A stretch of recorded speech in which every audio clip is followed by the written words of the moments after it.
Ninth degree. Elect of the Nine.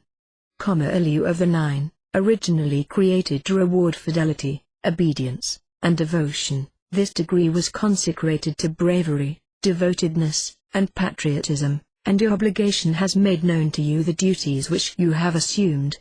They are summed up in the simple mandate: protect the oppressed against the oppressor, and devote yourself to the honor and interests of your country. Masonry is not speculative, nor theoretical, but experimental, not sentimental, but practical. It requires self-renunciation and self-control. It wears a stern face toward men's vices, and interferes with many of our pursuits and our fancied pleasures. It penetrates beyond the region of vague sentiment, beyond the regions where moralizers and philosophers have woven their fine theories and elaborated their beautiful maxims, to the very depths of the heart, rebuking our littlenesses and meannesses, arraigning our prejudices and passions, and warring against the armies of our vices. It wars against the passions that spring out of the bosom of a world of fine sentiments, a world of admirable sayings and foul practices, of good maxims and bad deeds, whose darker passions are not only restrained by custom and ceremony, but hidden even from itself by a veil of beautiful sentiments. This terrible solecism has existed in all ages. Romish sentimentalism has often governed infidelity and vice. Protestant straightness often lauds spirituality and faith, and neglects homely truth, candor, and generosity, and ultra-liberal rationalistic refinement sometimes soars to heaven in its dreams, and wallows in the mire of earth in its deeds. There may be a world of Masonic sentiment, and yet a world of little or no Masonry. In many minds there is a vague and general sentiment of Masonic charity, generosity, and disinterestedness, but no practical, active virtue, nor habitual kindness, self-sacrifice, or liberality. Masonry plays about them like the cold though brilliant lights that flush and eddy over northern skies.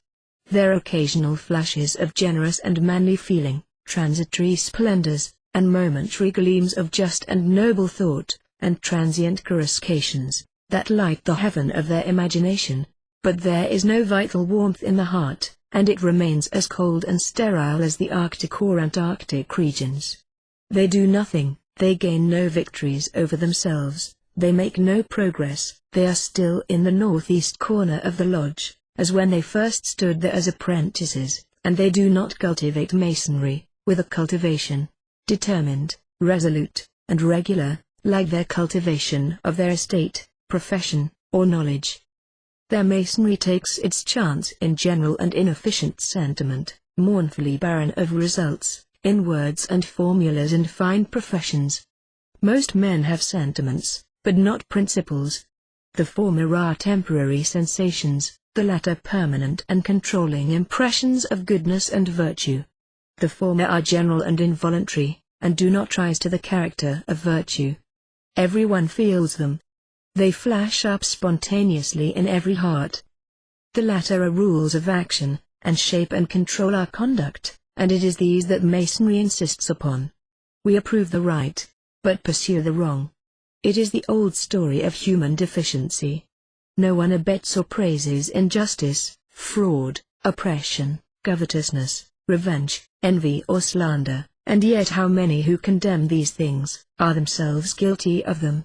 It is no rare thing for him whose indignation is kindled at a tale of wicked injustice, cruel oppression, base slander, or misery inflicted by unbridled indulgence, whose anger flames in behalf of the injured and ruined victims of wrong, to be in some relation unjust, or oppressive, or envious, or self-indulgent, or a careless talker of others. How wonderfully indignant the penurious man often is, at the avarice or want of public spirit of another. A great preacher well said, "Therefore thou art inexcusable.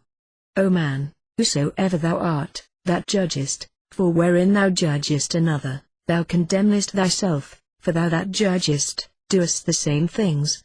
It is amazing to see how men can talk of virtue and honor, whose life denies both. It is curious to see with what a marvelous facility many bad men quote scripture. It seems to comfort their evil consciences, to use good words, and to gloze over bad deeds with holy texts, wrested to their purpose. Often, the more a man talks about charity and toleration, the less he has of either, the more he talks about virtue, the smaller stock he has of it. The mouth speaks out of the abundance of the heart, but often the very reverse of what the man practices. And the vicious and sensual often express, and in a sense feel, strong disgust at vice and sensuality. Hypocrisy is not so common as is imagined. Here, in the lodge, virtue and vice are matters of reflection and feeling only. There is little opportunity here for the practice of either, and Masons yield to the argument here, with facility and readiness, because nothing is to follow. It is easy, and safe, here, to feel upon these matters. But tomorrow, when they breathe the atmosphere of worldly gains and competitions, and the passions are again stirred at the opportunities of unlawful pleasure, all their fine emotions about virtue, all their generous abhorrence for selfishness and sensuality, melt away like a morning cloud. For the time, their emotions and sentiments are sincere and real. Men may be really, in a certain way, interested in Masonry, while fatally deficient in virtue. It is not always hypocrisy. Men pray most fervently and sincerely, and yet are constantly guilty of acts so bad and base, so ungenerous and unrighteous, that the crimes that crowd the dockets of our courts are scarcely worse. A man may be a good sort of man in general, and yet a very bad man in particular, good in the lodge and bad in the world, good in public, and bad in his family, good at home, and bad on a journey or in a strange city. Many a man earnestly desires to be a good Mason. He says so, and is sincere. But if you require him to resist a certain passion, to sacrifice a certain indulgence, to control his appetite at a particular feast, or to keep his temper in a dispute, you will find that he does not wish to be a good Mason, in that particular case, or, wishing, is not able to resist his worst impulses. The duties of life are more than life. The law imposeth it upon every citizen, that he prefer the urgent service of his country before the safety of his life.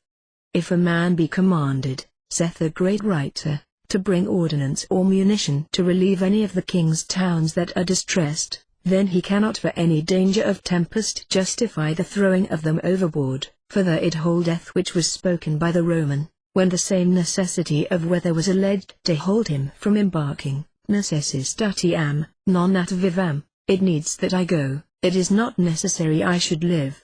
How ungratefully he slinks away, who dies, and does nothing to reflect a glory to heaven.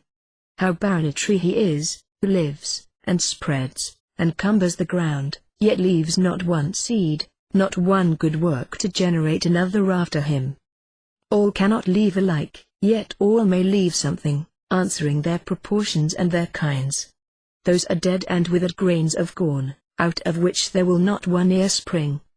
He will hardly find the way to heaven, who desires to go thither alone. Industry is never wholly unfruitful. If it bring not joy with the incoming profit, it will yet banish mischief from thy busied gates. There is a kind of good angel waiting upon diligence that ever carries a laurel in his hand to crown her. How unworthy was that man of the world who never did aught, but only lived and died. That we have liberty to do anything, we should account it a gift from the favoring heavens. That we have minds sometimes inclining us to use that liberty well, is a great bounty of the deity. Masonry is action, and not inertness. It requires its initiates to work, actively and earnestly, for the benefit of their brethren, their country, and mankind. It is the patron of the oppressed, as it is the comforter and consoler of the unfortunate and wretched. It seems to it a worthier honor to be the instrument of advancement and reform, than to enjoy all that rank and office and lofty titles can bestow. It is the advocate of the common people in those things which concern the best interests of mankind. It hates insolent power and impudent usurpation. It pities the poor, the sorrowing, the disconsolate. It endeavors to raise and improve the ignorant, the sunken, and the degraded. Its fidelity to its mission will be accurately evidenced by the extent of the efforts it employs, and the means it sets on foot, to improve the people at large and to better their condition, chiefest of which, within its reach, is to aid in the education of the children of the poor. An intelligent people, informed of its rights, will soon come to know its power, and cannot long be oppressed. But if there be not a sound and virtuous populace, the elaborate ornaments at the top of the pyramid of society will be a wretched compensation for the want of solidity at the base. It is never safe for a nation to repose on the lap of ignorance, and if there ever was a time when public tranquility was ensured by the absence of knowledge, that season is past. Unthinking stupidity cannot sleep, without being appalled by phantoms and shaken by terrors. The improvement of the mass of the people is the grand security for popular liberty, in the neglect of which, the politeness, refinement, and knowledge accumulated in the higher orders and wealthier classes will some day perish like dry grass in the hot fire of popular fury. It is not the mission of Masonry to engage in plots and conspiracies against the civil government. It is not the fanatical propagandist of any creed or theory, nor does it proclaim itself the enemy of kings. It is the apostle of liberty, equality, and fraternity, but it is no more the high priest of republicanism than of constitutional monarchy. It contracts no entangling alliances with any sect of theorists, dreamers, or philosophers. It does not know those as its initiates who assail the civil order and all lawful authority, at the same time that they propose to deprive the dying of the consolations of religion. It sits apart from all sects and creeds, in its own calm and simple dignity, the same under every government. It is still that which it was in the cradle of the human race, when no human foot had trodden the soil of Assyria and Egypt, and no colonies had crossed the Himalayas into southern India, Media, or Etruria. It gives no countenance to anarchy and licentiousness, and no illusion of glory, or extravagant emulation of the ancients inflames it with an unnatural thirst for ideal and utopian liberty. It teaches that in rectitude of life and sobriety of habits is the only sure guarantee for the continuance of political freedom, and it is chiefly the soldier of the sanctity of the laws and the rights of conscience. It recognizes it as a truth, that necessity, as well as abstract right and ideal justice, must have its part in the making of laws, the administration of affairs, and the regulation of relations in society. It sees, indeed, that necessity rules in all the affairs of man. It knows that where any man, or any number or race of men, are so imbecile of intellect, so degraded, so incapable of self-control, so inferior in the scale of humanity, as to be unfit to be entrusted with the highest prerogatives of citizenship, the great law of necessity, for the peace and safety of the community and country, requires them to remain under the control of those of larger intellect and superior wisdom. It trusts and believes that God will, in His own good time, work out His own great and wise purposes, and it is willing to wait, where it does not see its own way clear to some certain good. It hopes and longs for the day when all the races of men, even the lowest, will be elevated, and become fitted for political freedom, when, like all other evils that afflict the earth, pauperism, and bondage or abject dependence, shall cease and disappear. But it does not preach revolution to those who are fond of kings, nor rebellion that can end only in disaster and defeat, or in substituting one tyrant for another, or a multitude of despots for one.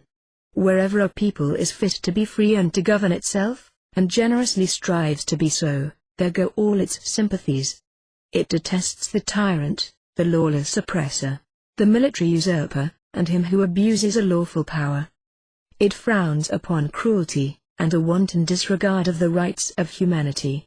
It abhors the selfish employer, and exerts its influence to lighten the burdens which want and dependence impose upon the workman, and to foster that humanity and kindness which man owes to even the poorest and most unfortunate brother. It can never be employed, in any country under heaven, to teach a toleration for cruelty, to weaken moral hatred for guilt, or to deprave and brutalize the human mind. The dread of punishment will never make a Mason an accomplice in so corrupting his countrymen, and a teacher of depravity and barbarity. if anywhere, as has heretofore happened, a tyrant should send a satirist on his tyranny to be convicted and punished as a libeller, in a court of justice, a Mason, if a juror in such a case, though in sight of the scaffold streaming with the blood of the innocent, and within hearing of the clash of the bayonets meant to overawe the court, would rescue the intrepid satirist from the tyrant's fangs, and send his officers out from the court with defeat and disgrace. Even if all law and liberty were trampled under the feet of Jacobinical demagogues or a military banditti, and great crimes were perpetrated with a high hand against all who were deservedly the objects of public veneration, if the people, overthrowing law, roared like a sea around the courts of justice, and demanded the blood of those who, during the temporary fit of insanity and drunken delirium, had chanced to become odious to it, for true words manfully spoken, or unpopular acts bravely done, the Masonic juror, unawed alike by the single or the many-headed tyrant, would consult the dictates of duty alone, and stand with a noble firmness between the human tigers and their coveted prey. The Mason would much rather pass his life hidden in the recesses of the deepest obscurity, feeding his mind even with the visions and imaginations of good deeds and noble actions, than to be placed on the most splendid throne of the universe, tantalized with a denial of the practice of all which can make the greatest situation any other than the greatest curse.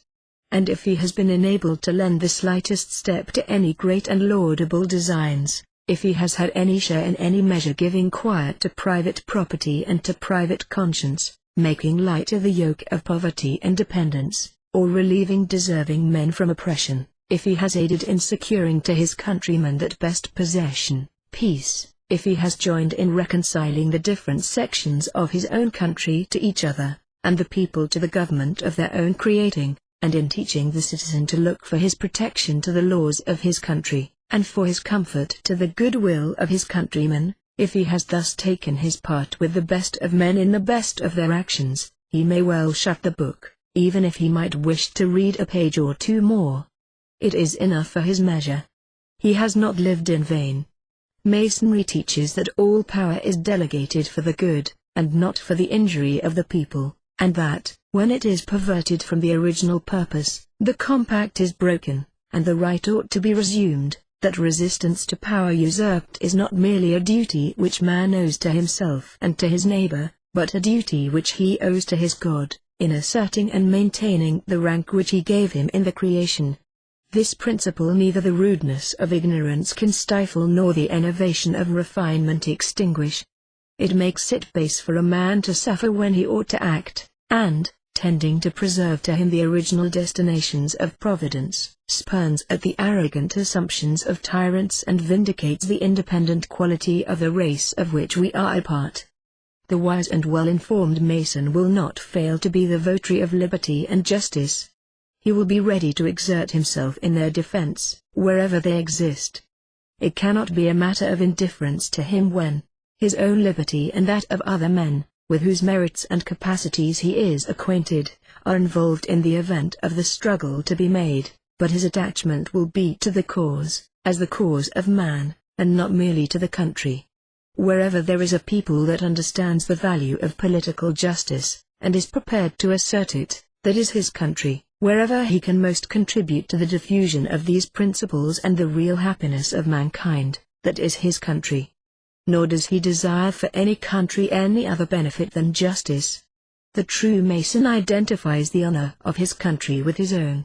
Nothing more conduces to the beauty and glory of one's country than the preservation against all enemies of its civil and religious liberty.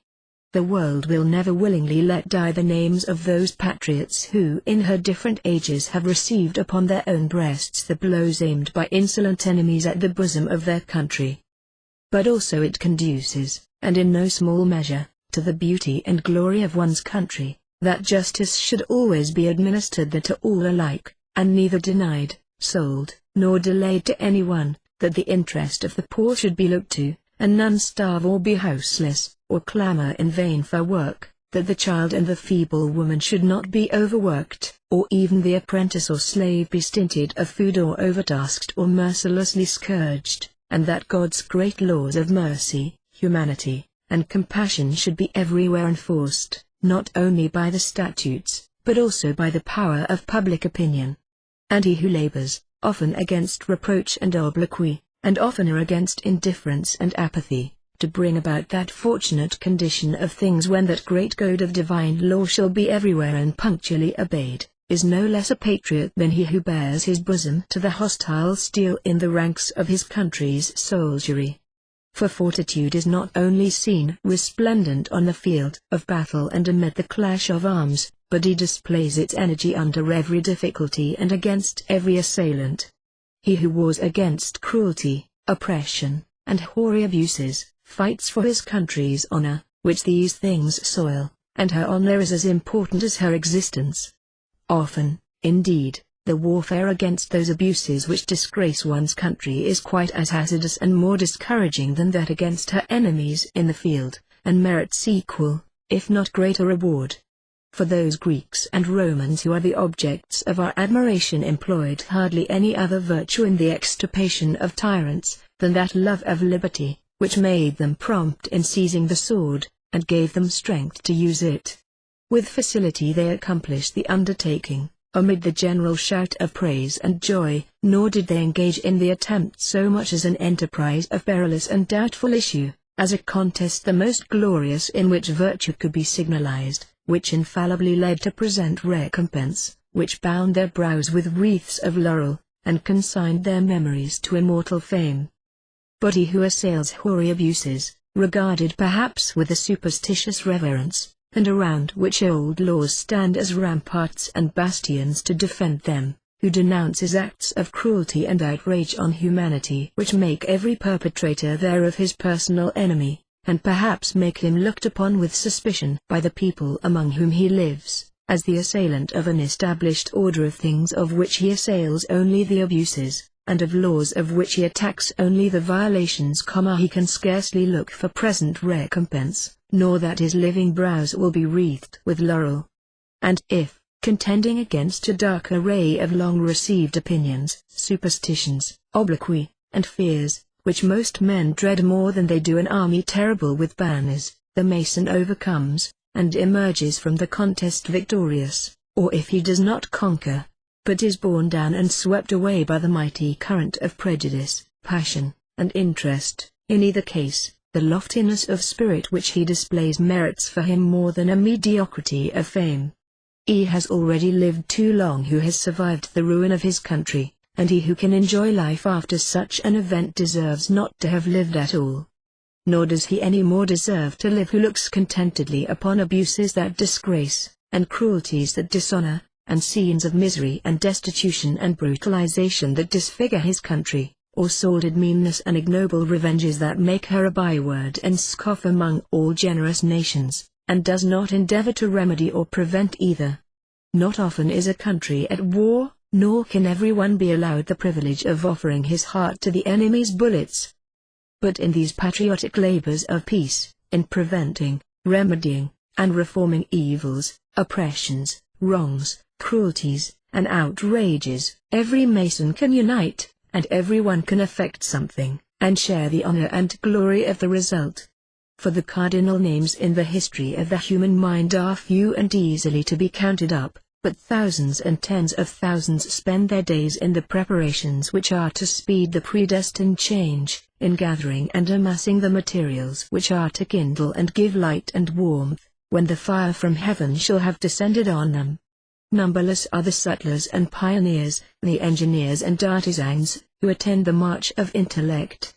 Many move forward in detachments, and level the way over which the chariot is to pass, and cut down the obstacles that would impede its progress, and these too have their reward. If they labor diligently and faithfully in their calling, not only will they enjoy that calm contentment which diligence